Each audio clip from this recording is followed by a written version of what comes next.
everyone. It's Kathleen Titus, race director for the Philadelphia Marathon weekend, and I'm excited to be here with our Talk Time Live. We have some great people with us. First, some housekeeping notes. Philadelphia Marathon is just about a month away, November 18th, 19th, and 20th. On November 18th, we have our expo. We're going to have our panelists that are here today are going to be throughout the expo, doing meet and greets, talking about training, getting you excited, answering a lot of questions. Then on Saturday the 19th, we have our half marathon starting at 7 a.m., our 8K starting at 11 a.m., and our kids fun run starting at 12 o'clock noon. Again, we'll have more speaker series. So if you're running the marathon on Sunday, you'll get to see them in either Friday or Saturday. But Sunday, November 20th, our full marathon.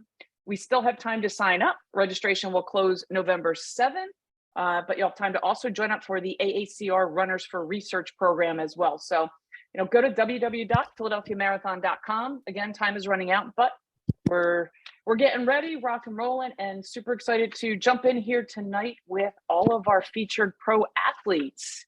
So good evening, everyone. Hey, it's fun to be here, Kathleen.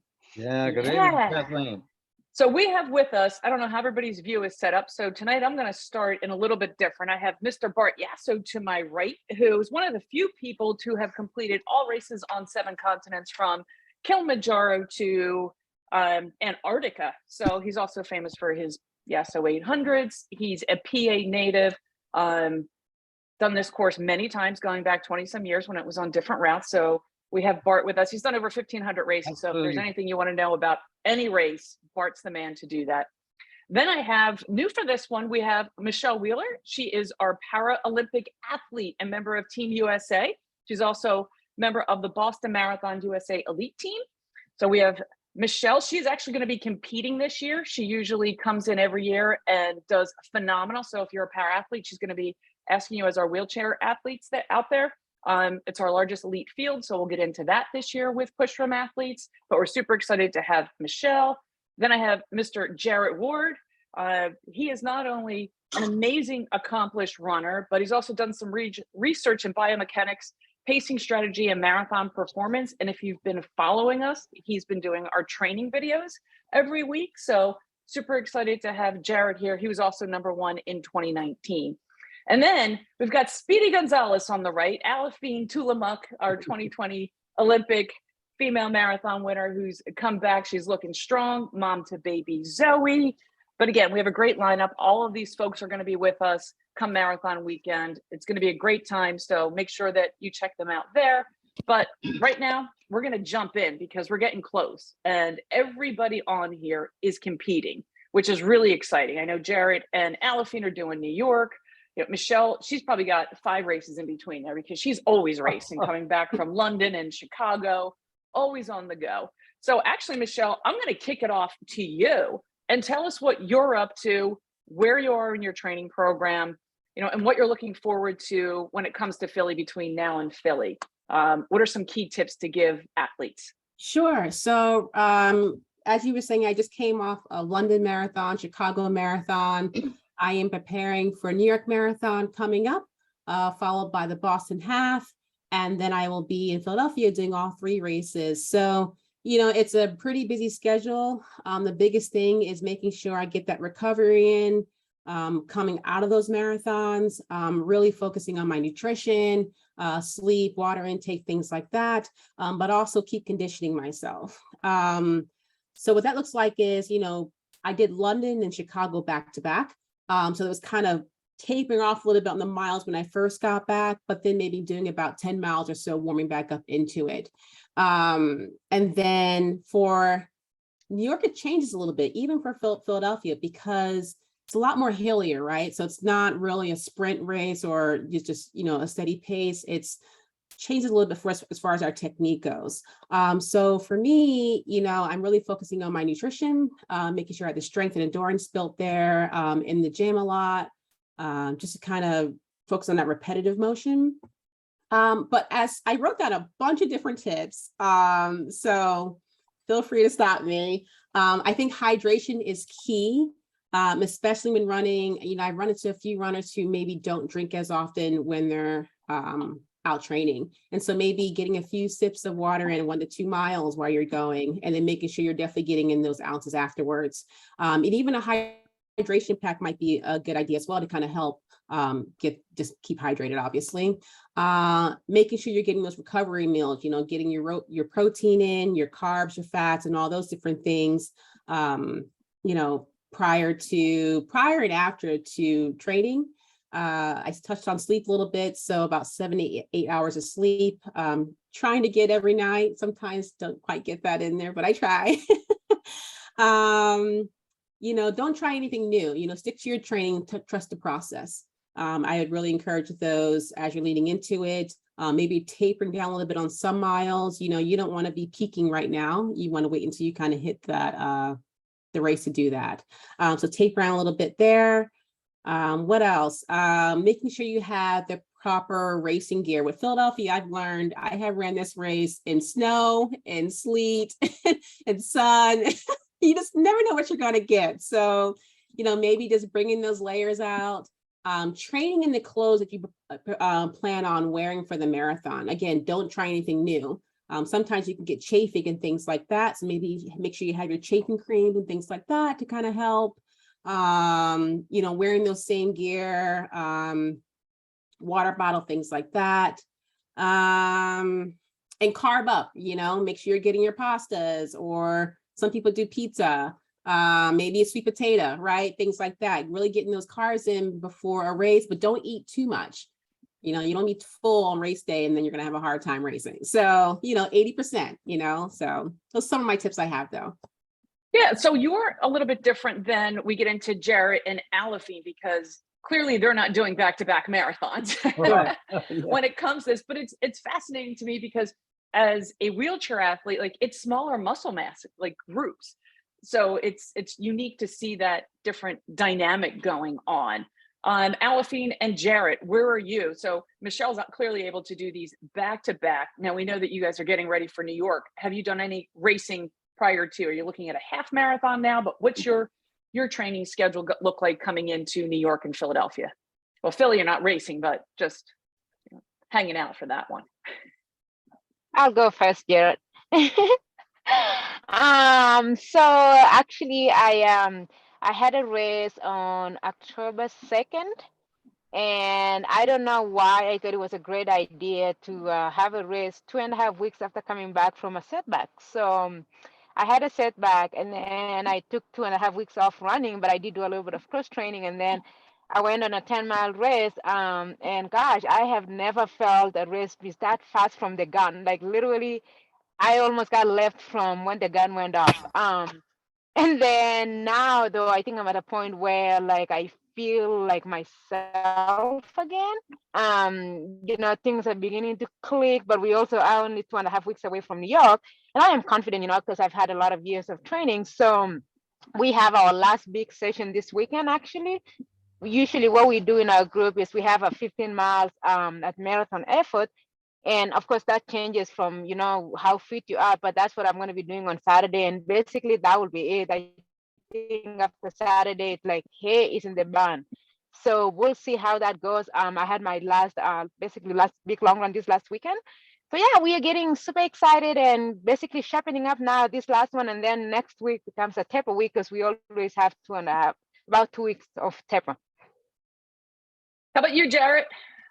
I'm enjoying almost being to taper too, and I chose not to do a tune-up race this year. I was going to run a race in early September, about 8 weeks ahead, as just kind of a checkpoint in my build to this marathon, and then found myself injured around that time and decided not to plug another one in because I felt like I was already just a little behind on training. And so I wanted to just kind of stay in the training trenches of marathon training. And so I elected not to do a tune-up race. And I've had marathons that have gone well without tune-up races and ones that have gone well with them. I do like kind of that gauge. I like to get out there. I like to feel like I'm going all out. I like to remind myself that racing is not comfortable.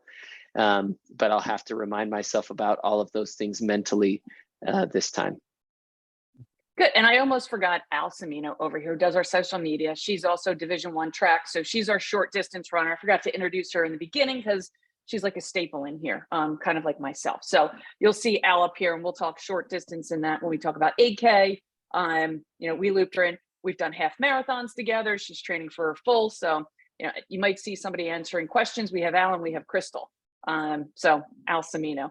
Michelle, somebody had just asked, how do you take in your calories during a race, and how much do you take in during a race compared to, say, Aliphine and Jarrett? Maybe we can talk, what's the difference there, like your morning breakfast before race? Definitely. So breakfast, it would be high carbs. So, you can do waffles, pancakes, I don't know, toast, just a pretty kind of high carb. And then lunch will be kind of tapering off, so maybe a salad, something kind of light. And then, I'll do pastas, chicken, sweet potatoes. I kind of do it all just to kind of make sure, because again, so it's interesting because I'm a little bit different when it comes to my training routine. I will typically do probably about 12 miles or so, even 11 miles or so right before a race, whereas I'm assuming Aliphine and Jarrett probably aren't doing that many coming in. So, we're burning a lot of carbs and energy. So, I mean, we really have to stay on top of that. So, I don't know. Are you taking in nutrition on the course as well? Or are you just out there the whole time? Typically I'll have like a goo. And, I'll have one or two of those depending on. So for instance, for the half marathon, I'll probably have one, and I'll take that in maybe mile 7, mile 8, just to kind of get me at the halfway point to kind of replenish and keep going. And then so I feel like for New York, I'll probably do 2 goos because it's really hilly. You're burning a lot of energy. So, I might have like a caffeine block at mile, I don't know, 11, 12 kind of thing. And then I will have a goo at mile 16, 17, somewhere kind of there to kind of keep me going. But yeah, so I have those there. I'll have a water hydration in there. Some people will like mix Gatorade with water just to kind of get electrolytes in there and things like that. So yeah. So you do take those. Mm-hmm. Do you also have, I know people are like, how do you take a gel in when you're pushing? Is it like a break and you just swipe it and go? Because I mean, for Aliphine and Jarrett, they're grabbing bottles, taking their sips and throwing them. Yeah. So I always say for wheelchair racing, you're kind of your own pit crew, right? So if you get a flat tire, you got to have a tire down there below to kind of grab it and go. So I'll tape the goo to the side bar of the racing chair and kind of already have them pre-ripped. So if I'm, if I have a recovery period, maybe where I'm like going down a hill, or maybe I've gained enough speed on a flat to where if I'm pacing somebody, I can quickly grab it, throw it in my mouth and eat it as I'm pushing, so it kind of depends. I've had times where I wasn't able to get that last goo in because I was so busy trying to stay in the pack, so you have to really time it so you don't take it too quickly or lose yourself and can kind of fall back. So it just really depends. Yeah. So Bart, you might be able to answer this one. We've got a lot of runners who are coming back from COVID. Yes. And I know that you're one of those runners. So I'm going to go around and ask anybody's advice here because everybody's been in contact with somebody, but any advice there for someone coming back from COVID, and how to come back to training? From what I experienced, I was following Jarrett's program to a T. I mean, I was doing every workout. I was right on pace. And when I came down with COVID, I was down and out for 2 weeks of doing nothing. But everyone's different. I know some runners that tested positive and they still ran, but they were running slower than they normally do, and they recovered pretty quickly. And then I talked to a lot of runners who were laid up for 6 to 8 weeks, depending on, I don't know what makes it worse. I don't know if it's, how each person battles it. I'm not sure. But I hear people that have been laid up for 6 to 8 weeks and people only laid up for 2 weeks. But I'm telling you, I did 15 minutes today. Just went out and tried to continuously run for 15 minutes. I made it 15 minutes, but at 15 minutes, I was losing my balance and it was really hard to breathe. So I stopped right there and walked back. So you just got to listen to your body and come back as you can. It's not a time to push it. I was just happy to be out there for 15 minutes when I realized it was going further would have negative impact, I stopped. Yeah. Aliphine, Jarrett, and Michelle, are you guys seeing a lot of pro athletes having setbacks, or what are some things that you're seeing there? I'll let Jarrett, you kick that one off. Yeah, so I do feel like it's kind of going around, and it or has it has gone around, and even the I would say everybody's being careful not to get it. The pro athletes that are racing for their livelihood try to it seems like that demographic's been extra careful, and a lot of us still getting it. I got it before Boston this year. It was probably in February, so maybe 8 weeks out from Boston. And my experience was that I was leveled for just a few days, and then I thought, okay, I think I feel better. I got back into regular running. But then when I tried to work out, it felt like I was breathing underwater. Is like the only way that I could describe it. It's like I was breathing, but I wasn't getting air, and it was just a tempo. So I cut it, and talked to some, my uncle's a doctor, and then I called my doctor and just said, hey, what's going on in the lungs with COVID?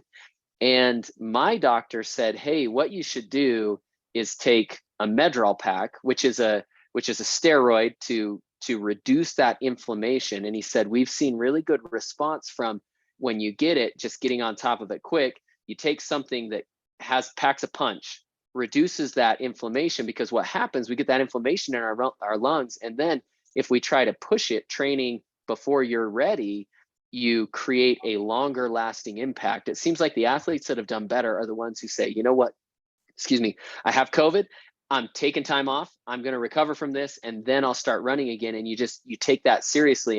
And there's stuff like, that like a Medrol pack, or, I've heard of inhalers being recommended or even prescribed. My doctor prescribed an inhaler that I wasn't sure was legal for me to take, so I didn't try the inhaler, but the Medrol pack is legal out of competition. And so I took that, and I did feel like that made a big difference in terms of just saying, hey, I can't work out, so I'm going to take the time off, and I'm going to take this thing that packs a punch in terms of reducing that inflammation. And that helped me get through it. And Aliphine or Michelle, have either of you had you've stayed away from it, or seen any other like quick recoveries, longer recoveries? I think I've actually stayed away from it, so I don't have anything to add on that. Good, me too. Yeah. For myself, I haven't had COVID, but I know a lot of the athletes. So I think it was Boston that a few athletes hadn't had to drop out because they had got it when we had arrived, and we were all kind of nervous. But from what I can see is, most of them have bounced back. But I do know, like I would say, for those who do get or just want to, have a cold period, take your time. Don't put too much pressure on yourself to kind of get back to where you're at, because you're not 100% healthy, so just kind of gradually work your way back into it, and go from there. But I haven't personally had it, which crossing my fingers, don't get it. Yeah, we've seen different things. I've had runners. I tell everybody, it's like anything else. Judge by your body. When you feel ready, you go. And it's not something that's a one size fits also. And for everybody, coming, you just want to make sure that you're safe, keep your distance. If you want to wear a mask, whatever you wish to do. We want to make sure everybody stays safe. But I know there are a lot of runners trying to come back and signed up, registered, and then get it. And it's kind of like, listen to your body. You can defer if you need to defer. Stay healthy. There's always another marathon. That's what I like to say. All right, here's a fun fact question for you guys. If you could teach one subject in school, what would it be? Who wants to go first? I'd teach statistics if I could just choose one subject. All right. That's all. I can see that. Aliphine? I would teach chemistry. And okay, now let me just go back a little bit. When I was in high school, I loved chemistry, and then I came to America, and chemistry was kind of a little different. I don't know why, but I really enjoyed chemistry. But so if I could teach a subject, I think I would do chemistry. Chemistry, Bart? Yeah, it would be geography. I mean, I've traveled all over the world, been to the North Pole, the South Pole, Antarctica, the Arctic Circle. I would teach geography because I can actually teach it like what I lived. going to these places. How about you, Al? Continents. I'd probably do biology. Just it's Nice. very encompassing, like the plant part of it, and then like even the human biology, all that stuff. That's always been really interesting to me. You'd be a good botanist.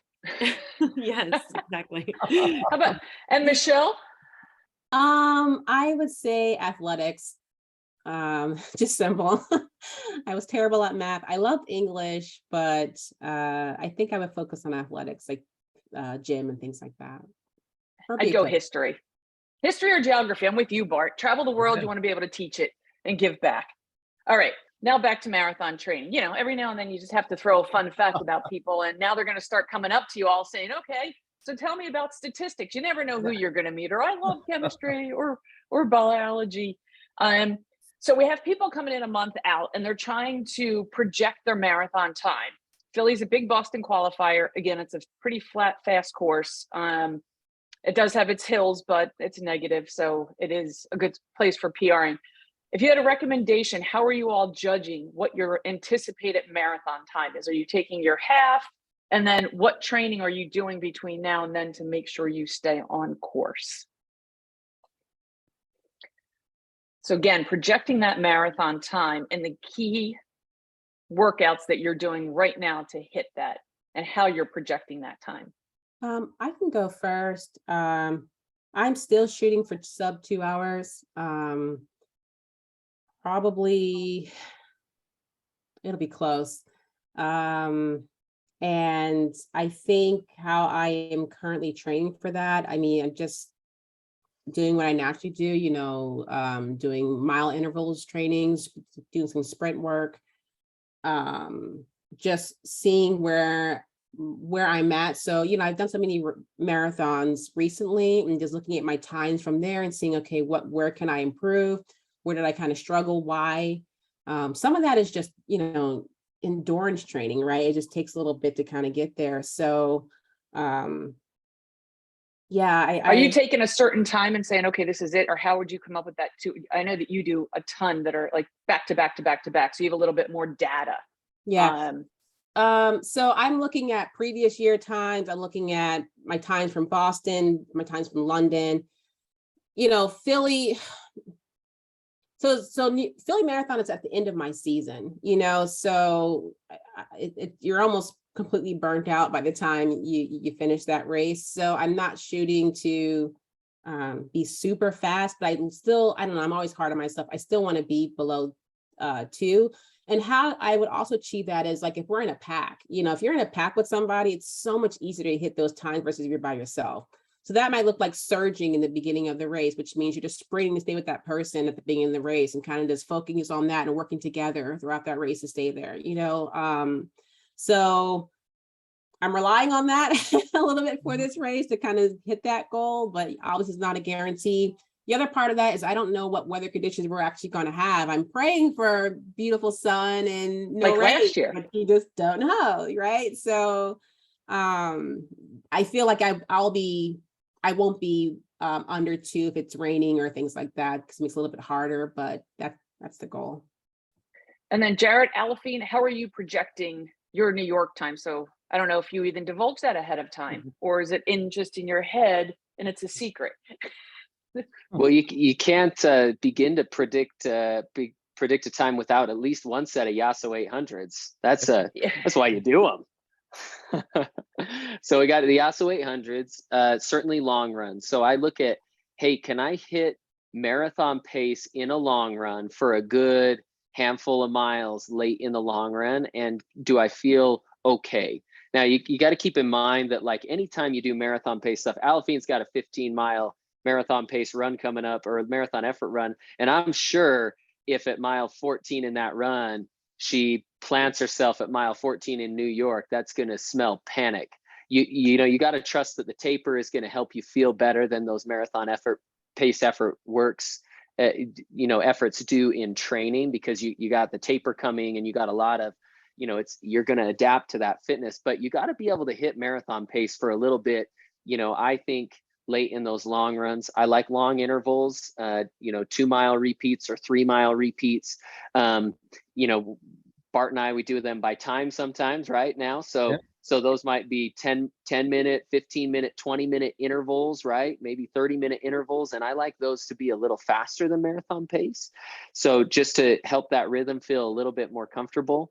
But also you got to remember to not, to not put limits on yourself based on a training cycle. I just got off the phone with my sports psychologist this afternoon, and he's reminding me that, he says, Jared, what you're trying to do is predict your marathon time based on good experiences and bad experiences and what your training was leading into the good ones or the bad ones, and to remember that the more marathons you have, you can look back and you can pick good ones that you were surprised that training didn't go as well as you thought, and you can find bad ones where the training went really, really well.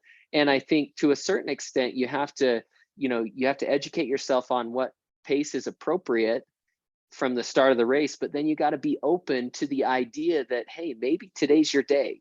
So don't sell yourself out of a day because training hasn't been perfect. Sometimes you can rely on lifetime fitness and it's real, and so don't sell yourself short of a race before the race is run. How about you, Aliphine? How do you go about projecting? Okay, what is it? Is there a certain standard that you're looking at? Like, if I hit this 13 or 14 at this pace, I probably do this. Like, what is your thought process going into that as well? That's a very interesting question. The last time I ran a marathon when I felt like myself was back in February 29 of 2020. And then since then, I have had a baby. I'm sure some of your listeners can relate to that. And so, I trained for the Olympics about 6 months postpartum, and that was different. And then now I'm actually having like a 5-week training stint. And so I'm not really sure that I'm thinking about time as much leading up to New York. And I mean, I think for the professional athletes, we have the privilege of, if you can focus on placings, time will come, and even in our group, our coach always tells us that just focus on competing instead of worrying about the time. And I have never really gone to fast courses, for example, to go run like a fast time. So I've always been a grinder. And so I don't honestly know what I'm going to run in New York. However, I will say this, I am going to put myself in a really, really good place to be able to compete with those women. I want to put myself in the mental state where I'm going to go into the world and just have fun with it. But the one thing that I will say that gives me confidence usually is my long runs, especially like Jared said, long runs that you have marathon specific work at the end of it. I can always predict. And also like a couple weeks ago, we had like 4x5K, and it's the first one. Actually, we've never done that before.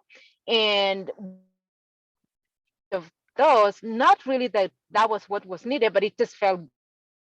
And how I can always predict my fitness is, once the workout is done, how do I feel during my cool down? Do I feel like I'm completely wrecked, or do I feel like I still have a little bit of something, I can still cool down for 2-3 miles? So if I feel good during my cool down after a hard effort, then I know that I am going to race well. But just because you do well at practice sometimes doesn't necessarily mean that the race is going to go well.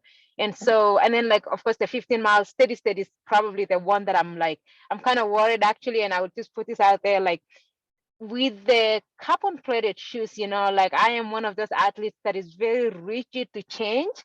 And I have had a really hard time trying to like put on carbon plated shoe for every workout. In fact, I've only used it once because I needed to break into them, because I know that I can gauge my fitness by wearing a normal shoe and knowing how do I feel? How does this pace feel? And so in the back of my mind, I'm thinking I still have a secret weapon, And so with this 15 miler coming up, I'm like, I think I'm not going to wear the carbon plate, just because if I end up running really bad, I think I might be really hard on myself. But again, I think like Michelle said, you also have to think about the fact that the day of the race can, the weather can be a different factor.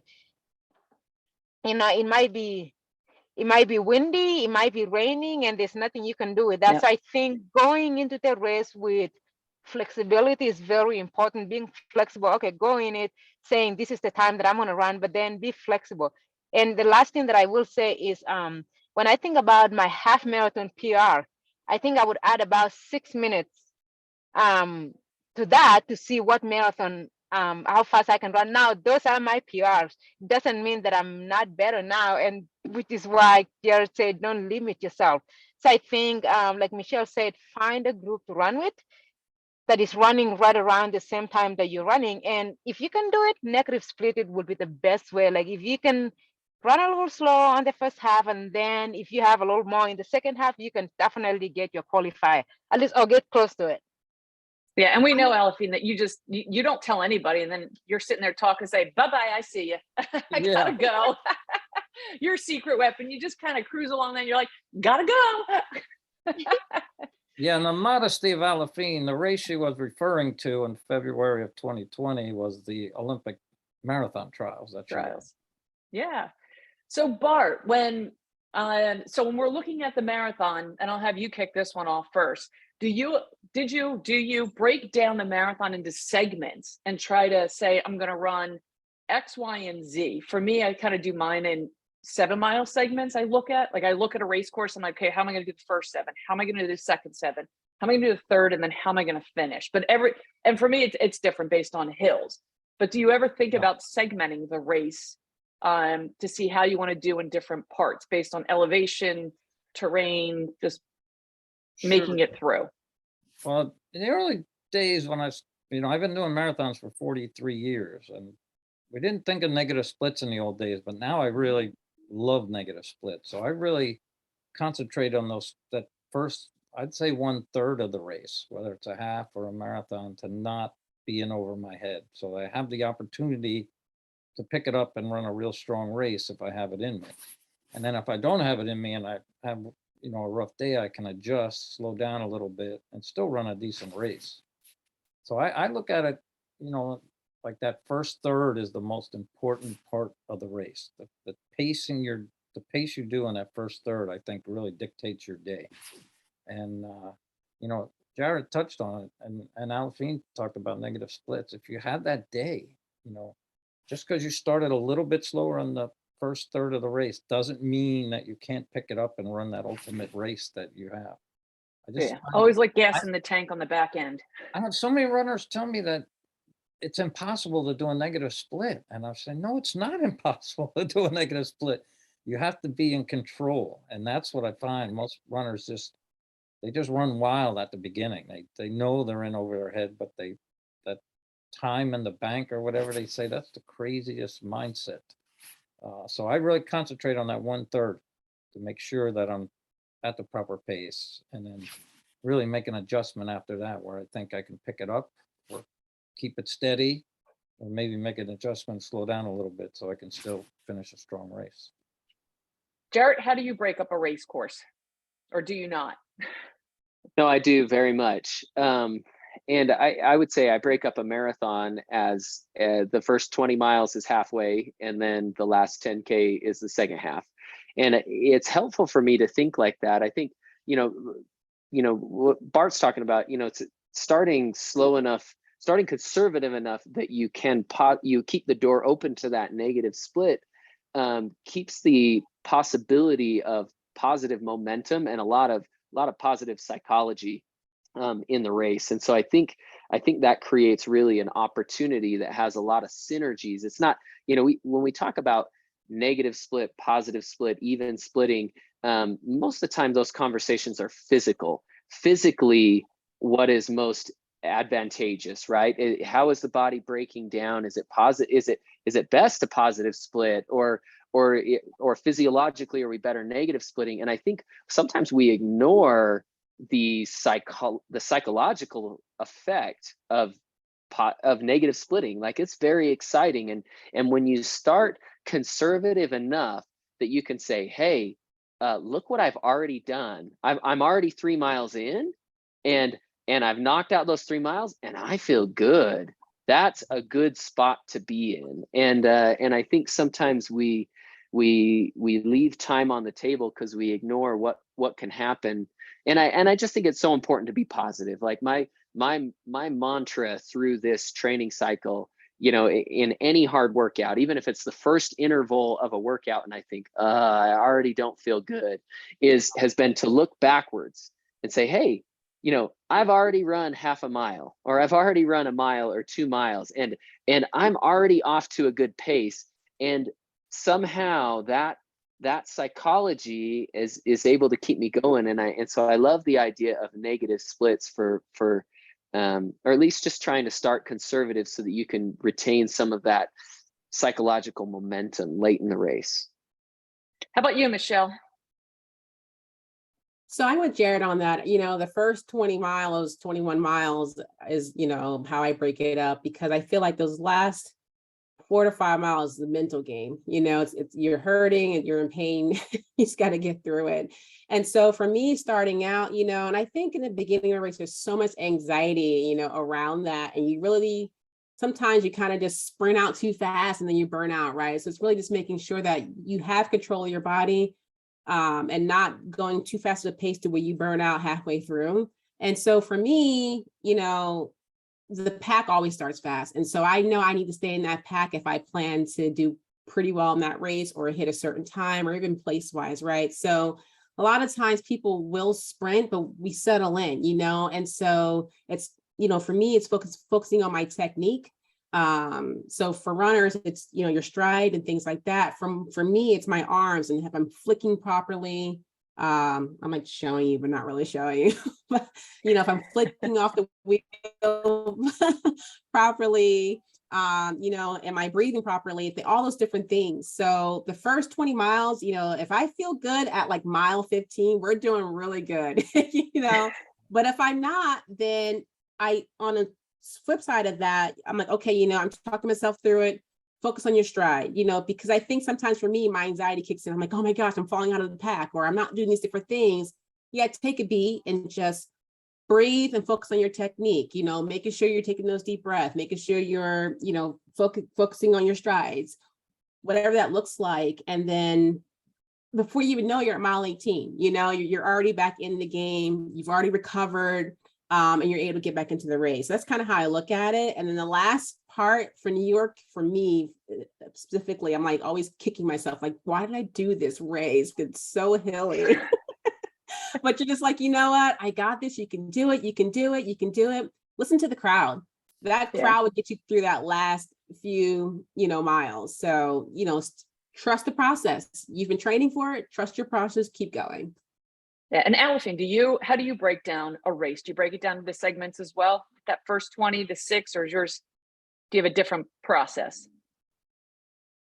A little different. So the way I break it down is every water station, or like every 3 miles, actually every 5K where we get our bottles, just because like I always look forward to that next fluid station. I don't like to look at like, you know, how many miles I still have to go, just because it feels like a lot. And anytime I get my my fluids, I feel a rush of energy, and I feel like you know, I can get through the next one, and I feel powerful. And so I always try to think of it as just every fluid station. You know, like for example, the next race that I'm doing in New York, it's every I think there's like 6 or 7 stations. And so I try to focus on like especially the first 5 feeling really good, and the last 2, you know, just try to make sure that I'm feeling really, really well. And then when you get to that last one, and if you're still with the pack, that's how I think about it. Then that means I'm having a really, really good day. And then at that point is when I try to be like, okay, now I'm gonna kick your butt. You know, like all these other, you know, spaces, I'm just like, I'm just gonna hang on and try to take advantage of the group. But once we get to, you know, those last couple of stations, it's like, okay, the finish line is getting closer, and I need to start thinking about like, whose butt am I gonna kick today, and which one am I not going to be able to, although I try not to put those limitations on myself, kind of like looking at who am I with. Now that translated to, you know, people who are, for example, running Philadelphia, I think that breaking it into, say, like you say, the first 20 miles, you know, trying to feel comfortable, trying to negative split, and then once you get to 20 miles, see how much faster you can get, see how many people ahead of you you can catch. Because I think when you're passing people, you just feel so powerful, and you can continue to pass them. And then like you see somebody 100 feet away, you're like, can I catch that person? Once you catch that one, okay, can I catch the next one? So I think it gets so much more exciting, and you actually kind of end up forgetting the fact that you're in pain. So when you're looking at getting and talking about speed, and I'm going to come back to Michelle on this one.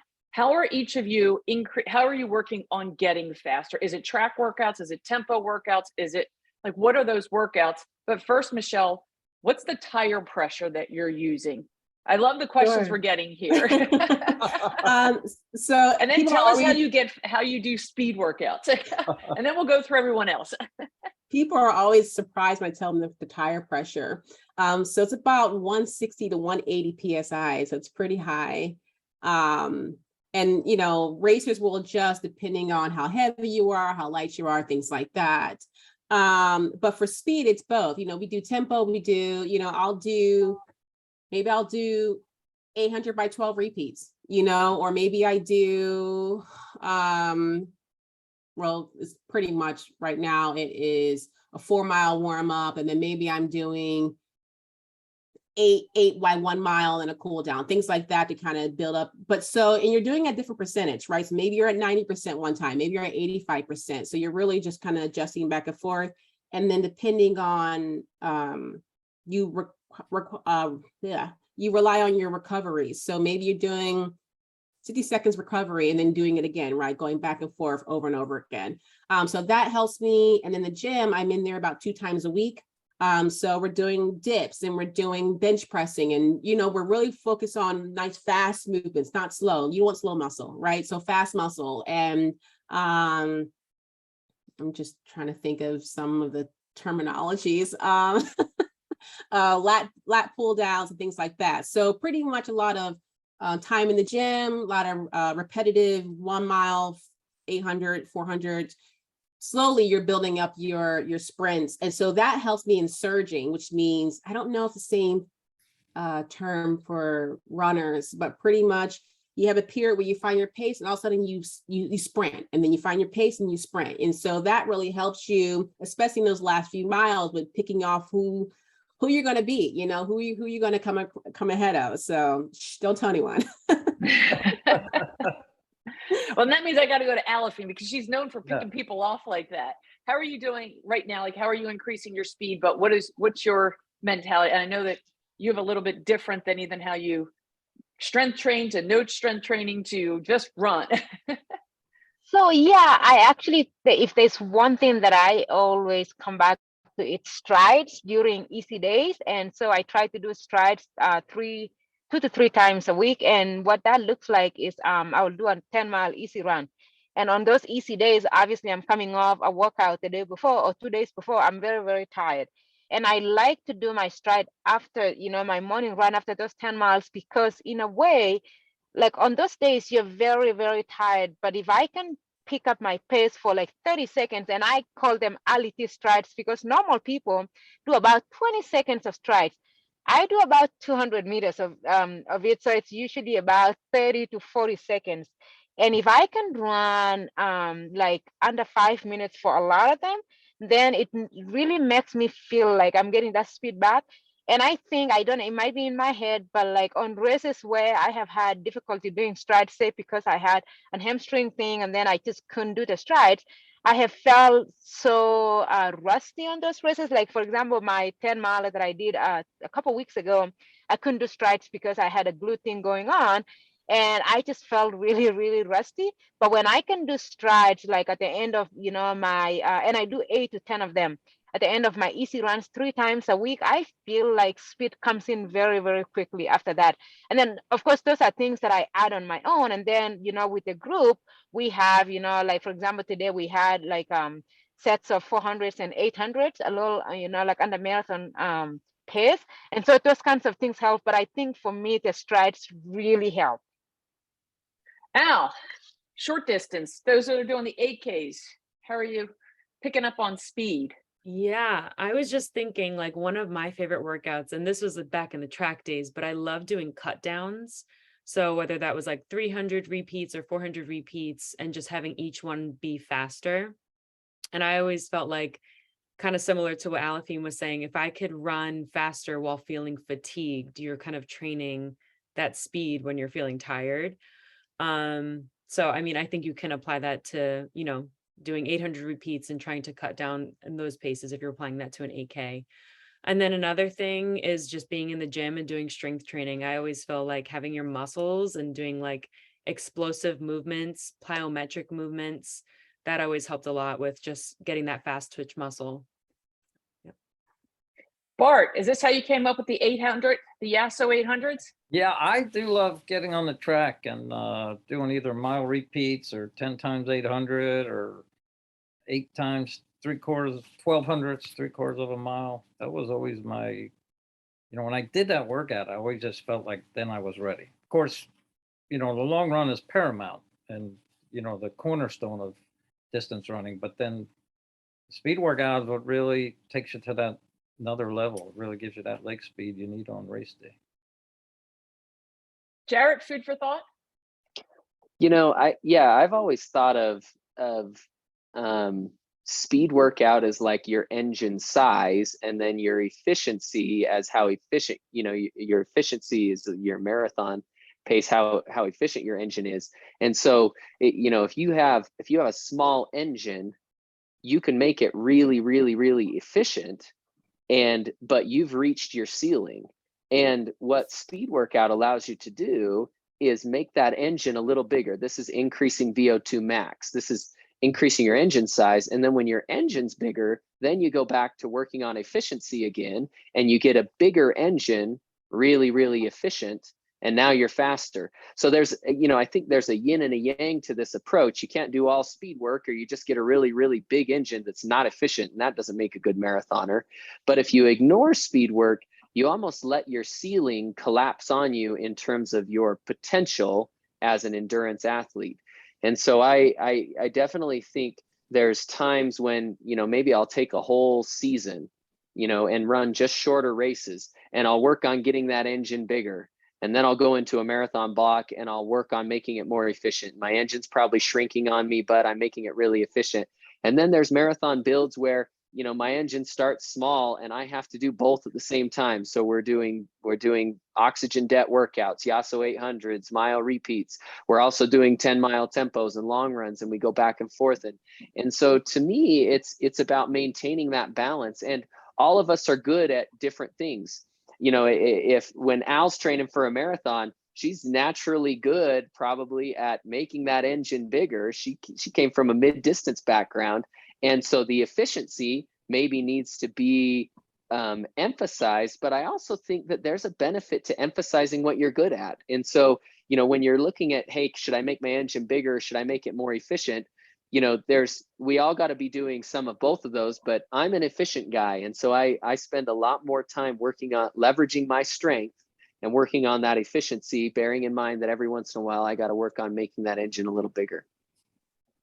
Cool. So if your engine's getting really big and all of a sudden you hit a pothole and you get injured, and you're this close to marathon weekend. So a lot of our runners are out there doing 18, 20, some go up to 22.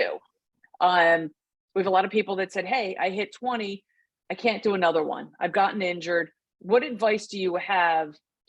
What is the max distance that you all are doing, saying this is it, I've peaked right before? And then what happens if you do miss that? And how do you adjust your schedule between now and say New York? I mean, New York's a couple weeks ahead of us, but you know, we're about a month out. But say you get an injury there, what are you doing with those long runs, and how are you preparing and overcoming that to make sure that you're still race ready? I'll go first. The reason is, so I was actually trying to negotiate with my coach a couple of days ago to give me, I know, and this is our new coach, and he's like, I didn't realize part of being a coach in this team was negotiation. I basically was trying to be like, can I get a long run? Can I get a 24-mile long run on Saturday and then push the 15-mile tempo to a Tuesday? Well, he said, let me go talk to the coaches, and they vetoed it, unfortunately. So, so usually when I have a perfect buildup, we would have, 24-mile long runs with, say, a marathon effort, 4 miles at the end, or we would have like a 24-mile long run. This time round for me, I have had, a 24-mile long run, but that was in what I call a workout because it was part of a workout. And so in my mind, I don't really think of it as 24 miles. Like I just wish I would have like a 24-mile out and back, just, you know, being able to know that I can do it. And so I'm in that category where I'm like, I didn't really get what I wanted, but I also trust that what I have done is enough. And you just have to go with your gut and be like, I have done so many of this, and you can't, like, I remember tweeting a couple of weeks ago that you can't focus on what you didn't do. Focus on what you were able to do and be positive about that. And honestly, above all, especially if you're coming off an injury, it's like you come out very, very grateful. And right now, I'm just so grateful that I'm training and that I get to race, not just, you know, like start New York City Marathon, but actually be competitive. And so I'm focusing on that. I'm focusing on the work that has gone well. I'm focusing on the fact that I am not injured right now and that I'm going to be able to run New York. And I'm like, I'm just going to kick butt. So I try not to focus on the negatives because that's just a wasted energy. But I would say that I'm still working on that. The Jared, queen if of you- negotiation right there. She is. She's always No. negotiating. If you were to hit a little pothole right now and you know that you've gotten your longest as a 20, you have a little bit of an injury, what advice would you give?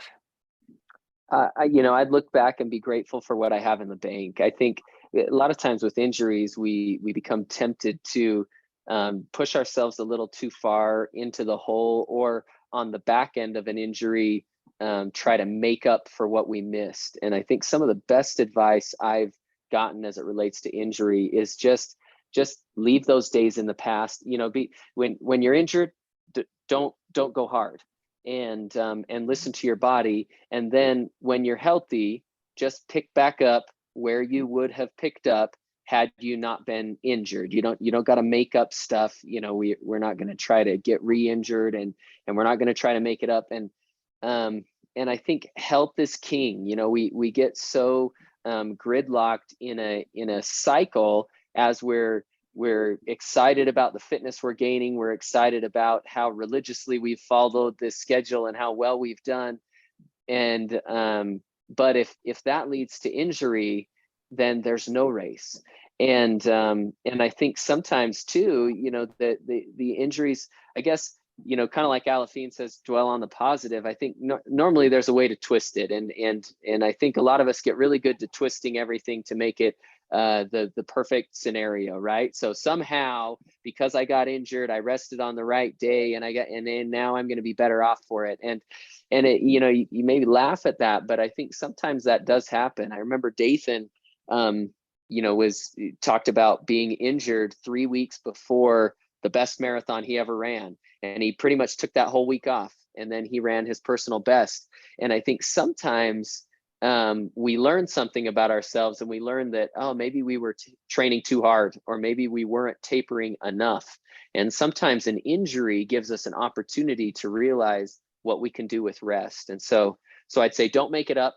Don't try to make it up. Just pick up where you left off, and twist it to be good, and recognize that extra rest might be a benefit. Michelle?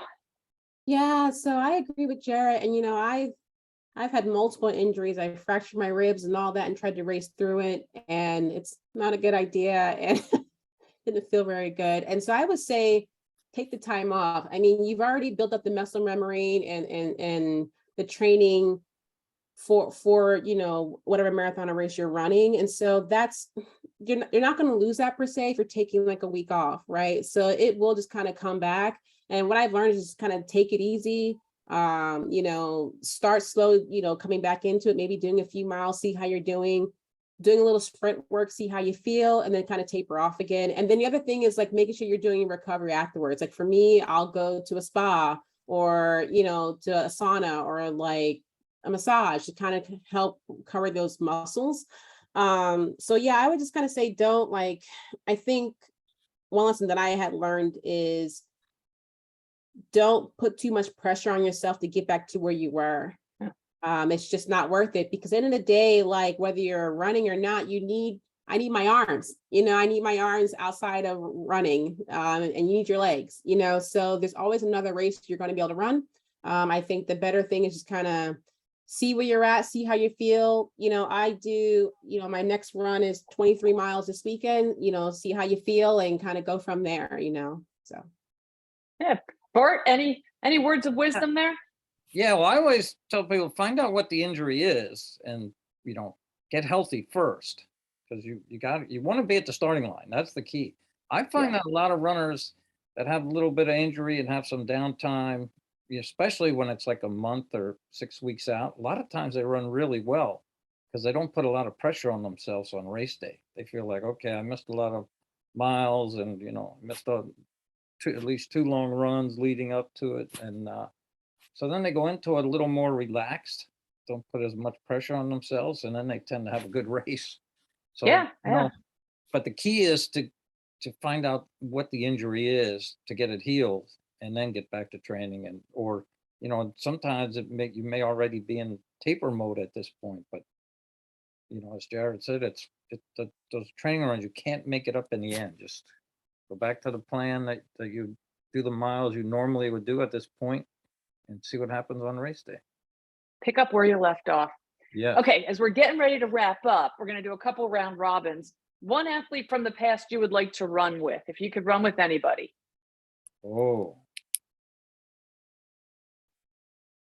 When you mean from the past, you're talking about anybody. If you could run with anybody, if you were still healthy, how would like? Yeah, I you always could run with anybody. Who would I you always want to wanted run to with? run with Billy Mills. I met Billy many times and heard him speak many times, but I always wanted to go out for a run with him, but he was struggling with his health when I heard him speak many times. But that guy's just got an amazing story, can you imagine winning a gold medal and they didn't even know who you were?